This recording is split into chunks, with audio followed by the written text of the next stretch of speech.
On 11/8/2013, night around 12 o'clock in the midnight, we received, हमको एक खबर आया कि एक मर्डर हो गया। तो डिसीज्ड का नाम है शेख सैयद बिन अब्दुल रहमान बावजीर, एज 27 ईयर्स। तो इसका मर्डर हो गया बोल के हमको एक खबर आया। तुरंत हमारा पुलिस टीम उधर जाके पूरा फॉर्मेलिटीज करके क्राइम सीन प्रोटेक्ट करके पूरा एविडेंस कलेक्ट किया है। तो उसके बाद वो डिसीज्ड का फादर से कंप्लेंट लेके इन्वेस्टिगेशन शुरू किया। तो इस इन्वेस्टिगेशन में अक्यूज को ढूंढने के लिए लगभग 8 स्पेशल टीम क्रिएट किया गया है। वो 8 स्पेशल टीम का एफर्ट से आज आपके सामने 4 आदमी को अरेस्ट दिखा रहा है आज। तो इसमें हम लोग पहले 302 केस रजिस्टर किया। उसके बाद हमारा इन्वेस्टिगेशन में क्रिमिनल कॉन्स्पिरेसी का भी सेक्शन ऐड किया है। Now under section 302 120B red with 34 IPC Bandlaguda PS में 207/2023 में एक केस बुक किया है। इस केस का डिटेल्स में गया तो हमको ये डिसीज शेख बावजीर और A1 मेन अक्यूज A1 का नाम Ahmed bin Hajeb, age 20 years, washing machine mechanic का काम करता है। तो इन दोनों का 2021 में एक केस में दोनों ने चंचलगुड़ा जेल में मिला है। उस टाइम से इन दोनों का फ्रेंडशिप भी था और इस फ्रेंडशिप कुछ होमोसेक्सुअल काइंड ऑफ रिलेशन भी था। उसके बाद भी इन दोनों बाहर आने के बाद इन दोनों कभी कभी मिलता था। बट दिस इज शेख बावजीर ने सोशल मीडिया में ज़्यादा कहीं कहीं चीज़ों में कहीं टॉपिक का ऊपर वीडियोस बना रहा था। तो इसी टाइम पे इसमें अक्यूज A2 अहमद सादी, A3 अब्दुल्ला सादी एंड A4 साले सादी, A5 उमर सादी। इसमें अब्दुल्ला सादी और अहमद सादी ये दोनों, इसमें Abdullah Sadi municipal chairman Jalpally municipality में जलपल्ली म्यूनसिपालिटी का म्यूनसिपल चेयरमैन है। सो जलपल्ली म्यूनसिपालिटी में जो भी इश्यूज हो रहा है, कुछ कई कई टॉपिक्स का ऊपर डिसीज शेख बावजीर ने काफ़ी सारा वीडियोस बनाया है। कई वीडियोस में इसको डिफेम किया गया है और कभी कभी ब्लैकमेल भी किया है। तो इन लोगों को A2 अहमद सादी, A3 अब्दुल्ला सादी और साले सादी, इन तीनों और A5 उमर सादी, इन 3-4 जनों का पर्सनल ग्रजेस था शेख बावजीर का ऊपर। तो ये ग्रजेस से एक दो बार इसको डिसीज को बुला के बात भी किया गया है और लगभग 9 लाख तक भी दिया है। अभी अभी हमको पता चला कि वो शेख बावजीर ने ब्लैकमेल किया।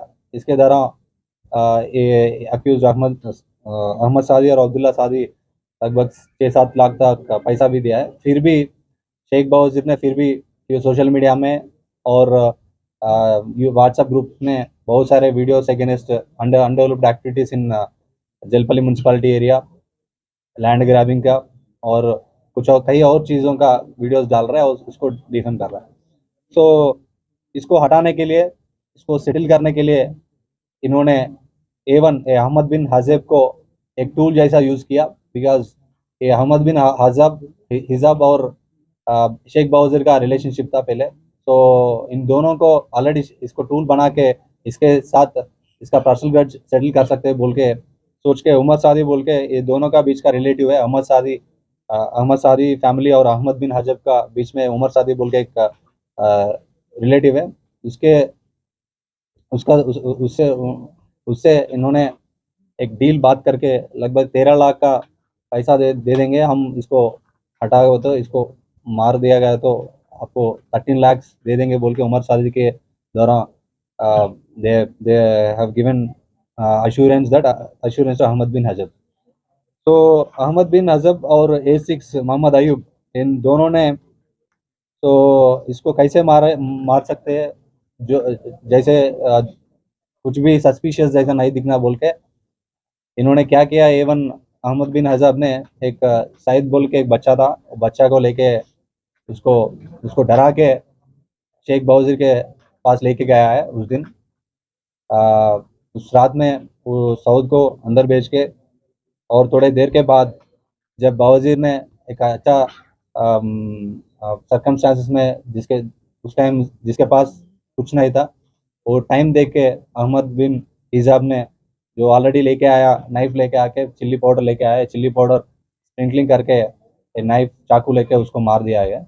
उसके बाद जल्दी से जल्दी पूरा अब्सकॉन्डिंग हो गया है और जो क्रिमिनल कॉन्स्पिरेसी में इन्वॉल्व है वो लोग भी जब जब मर्डर हुआ उस दिन से अब्सकॉन्डिंग में था। So after all this sensational murder, our CP sir has clearly told to go through properly in the evidence and proper investigation के जाने के लिए ऑर्डर दिया गया है। उसके हिसाब से 8 टीम स्पेशल टीम फॉर्म करके कहीं जगह ढूंढ के अभी 4 आदमी को पकड़ लिया है। पूरा फॉर्मेलिटीज करके आज A1 अहमद बिन हजेब, A2 अहमद सादी, A3 Abdullah Sadi municipal chairman Jalpally municipality, A6 Mohammed Ayub Khan, इन 4 आदमी को आज आफ्टर फॉर्मेलिटीज हम जुडिशियल रिमांड को भेज रहे हैं। सो इस केस में जल्दी से जल्दी डिटेक्ट करके अक्यूज्ड को पकड़ के लेके आया। सो सीपी साहब ने हमको अप्रिशिएट किया गया है। So I congratulate all the ACP Chandrayan Gutta, SHO Banglaguda and all their team members for successful detection of this case and bringing the accused to the judicial remand. Thank you. Ahmed Hajabi को उमर सादी पहचानता है। उमर सादी से अहमद सादी का एक रिलेशन है। एक वीडियो वायरल हो रहा था कल से A1 का, उसके अंदर उसने पुलिस कस्टडी में रहते हुए वो वीडियो वायरल किया है, तो इसके ऊपर आप क्या करें? नहीं, just to divert the attention of the case, somebody is creating this. We will take action. Police custody में रहने के बाद वो वीडियो बना, we are initiating inquiry on that. We will take action again. Sir, जब इस पे कई मतलब बावजूद कंप्लेंट देने के बाद पुलिस ने उस पे एक्शन लिया। सी मैं इस दौरान पर मैं सब लोगों को ये क्लैरिफाई करना चाह रहा है कि बहुत सारे सोशल मीडिया में ऑडियो क्लिप वायरल हो रहा है कि पुलिस वाला एक्शन नहीं लिया बोल के। तो हमारे पास पूरा एविडेंस है। तो जब शेख बावजीर ने हमको कंप्लेंट दिया 27/7/2023 को, उसका कंटेंट्स 506 का कंटेंट्स आता है। 506 IPC is non cognizable. Non cognizable ये होता है पुलिस डायरेक्टली केस बुक नहीं कर सकते। 506 कंटेंट्स में जब भी किसी को डराता है उसमें डायरेक्टली पुलिस केस नहीं बुक कर सकते। इसको नॉन कॉग्निजेबल बोलता है। इस सेक्शन का ऊपर कोर्ट का परमिशन लेना पड़ता है एंड हमारा लोग को कंप्लेंट ले लिया, कोर्ट को परमिशन के लिए अप्लाई भी किया। जब परमिशन आता है तो तुरंत केस बुक होता है। तो इसमें हमारा पुलिस का किसी का भी नेग्लिजेंस नहीं है एंड इन दोनों का ये सोशल मीडिया में एलिगेशंस करना, पर्सनल डिफेमेशन करना, बहुत सारे चीज़ चलता रह रहा है एंड दोनों राउडी शीटर है। उसको बुला के बात किया, कभी कभी राउडी शीट काउंसलिंग सेशन में भी हमने वार्निंग किया। तो हमारे तरफ से there is no lackness, there is nothing that we have not done from our police side. So I want to clarify this to all the public. Whenever some information is coming, whenever somebody is threatening, definitely we are taking action. We will continue to take action.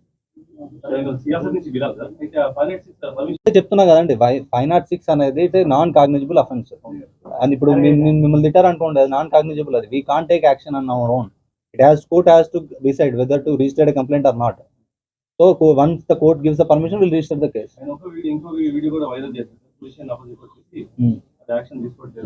बहुत सारे कई सारे videos है daily, बहुत सारे लोग आके ऐसे वीडियोस बनाते हैं, बट जो जिसमें सब्सटेंस है उसमें जरूर हम एक्शन लेंगे। इसमें सब्सटेंस नहीं है, जस्ट सी वही बोल रहा है आपको। 506 सेक्शन आप पढ़ लीजिए, आपको पता चलेगा 506 में क्या क्या होता है। इतना भी इंटिमिडेशन करो, 506 से आता है। वो कानून में IPC में इससे ज़्यादा सेक्शन नहीं है and 506 is a non-cognizable offense. We cannot take action on our own. What we can do is call them and counsel them. We counseled them. We have called them for bind over also, and we have told informally and formally also. We registered a case. We have sent a requisition to the court.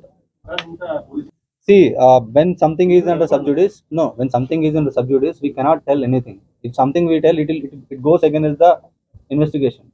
So that's what I'm saying. Initial also when something is investigation, पहले वो एक बोलता है, accused को पकड़ने के बाद दूसरी चीज बाहर आता है, देन आप लोग ये पूछेगा पहले ये बोला ये बोला. See, we cannot, something happen directly, we cannot judge. It takes time. to establish an evidence. It takes time to bring out the justice. It takes time to bring out the actual truth. Just like that, that's why we did not give any statements. We did not attend any calls because we want to get proper evidence to fix anyone. That's the issue.